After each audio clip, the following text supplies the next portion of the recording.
puspusan na manuyo sa Region 8 si House Speaker Martin Romualdez upang selyuhan ang landslide win ng alyansa para sa bagong Pilipinas sa rehiyon.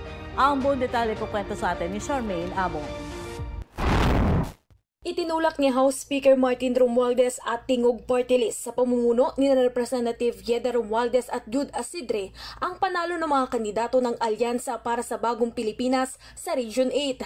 Nagsama-sama sa rally ang mga lokal na opisyal mula sa mga probinsya sa rehiyon kasama sina Eastern Samar Governor Ben Evardone, stalwart ng Partido Federal ng Pilipinas na pinamumunuan ni Pangulong Ferdinand Marcos Jr. at Southern Leyte Governor Damian Mercado ng Lakas Christian Muslim Democrats.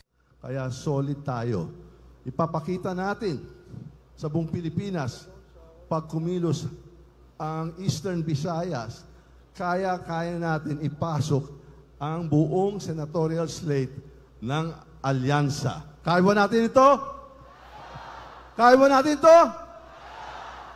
Buong Eastern Visayas, i-straight natin yung alyansa. Dapat top-performing region tayo. Kasi kung hindi, mapapahiya tayo, hindi na sa mga senatoriables, pero sa atong presidente. Kaya ang ating presidente, hindi lang siya Ilocano, kalahati siyang Waray. Tama? Kaya yun ang hinihingi sa atin. Yung all-out support para sa ating senatorial slate. Dumalo sa rally ang mga senatorial candidate na sina House Majority Leader Erwin Tulfo, Senator Francis Tolentino at dating Interior Secretary Benhur Abalos. Nagpadala naman ang kinatawan sina Makati City Mayor Abby Binay, Senator Ramon Bong Revilla at Senator Pia Cayetano.